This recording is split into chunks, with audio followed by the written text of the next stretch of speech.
আজকের বিষয়টি হচ্ছে তুরাগ নদীতে মরদেহ উদ্ধার সংক্রান্ত সামাজিক যোগাযোগ মাধ্যমের ভিত্তিহীন ও বিভ্রান্তিকর তথ্যের স্পষ্টীকরণ। উপস্থিত সাংবাদিকবৃন্দ, আসসালামু আলাইকুম। ঢাকা মেট্রোপলিটন পুলিশের পক্ষ থেকে আপনাদের সবাইকে আজকের এই জরুরি প্রেস ব্রিফিংয়ে স্বাগত জানাচ্ছি। সম্প্রতি সামাজিক যোগাযোগ মাধ্যমের বিভিন্ন প্ল্যাটফর্মে তুরাগ নদী থেকে একাধিক মরদেহ উদ্ধার সংক্রান্ত কিছু তথ্য, ছবি ও ভিডিও ছড়াতে দেখা যাচ্ছে।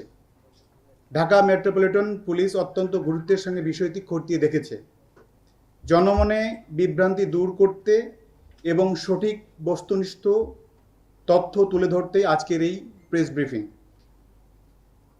ডিএমপির উত্তরা বিভাগের আওতাধীন তুরাগ থানা এলাকায় এ ধরনের কোনো ধারাবাহিক মৃতদেহ উদ্ধার, হত্যাকাণ্ড কিংবা এ সংক্রান্ত অন্য কোনো ঘটনার সংবাদ পাওয়া যায়নি।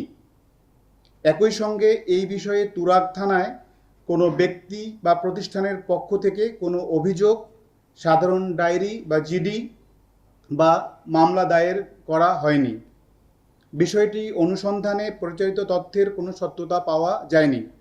এ বিষয়ে বাংলাদেশ পুলিশের ভেরিফাইড ফেসবুক পেজ থেকেও ইতিমধ্যে একটি আনুষ্ঠানিক বিবৃতি প্রকাশ করা হয়েছে। এদিকে মিরপুর ক্রাইম ডিভিশনের আওতাধীন পল্লবী ও রূপনগর থানার ভৌগোলিক সীমানা পর্যালোচনা করে দেখা গেছে, সামাজিক যোগাযোগ মাধ্যমে প্রচারিত তথ্যের সঙ্গে উক্ত দুই থানার কোনো সংশ্লিষ্টতা নেই। এ বিষয়ে পল্লবী বা রূপনগর থানায় কোনো অভিযোগ, তথ্য কিংবা ঘটনার সত্যতা সমর্থনকারী কোনো প্রমাণ পাওয়া যায়নি। সামাজিক যোগাযোগ মাধ্যমে প্রচারিত যে কোনো তথ্য যাচাই বাছাই ছাড়া এই ধরনের তথ্য প্রচার, বিশ্বাস করা বা তা শেয়ার করা থেকে বিরত থাকা সমীচীন।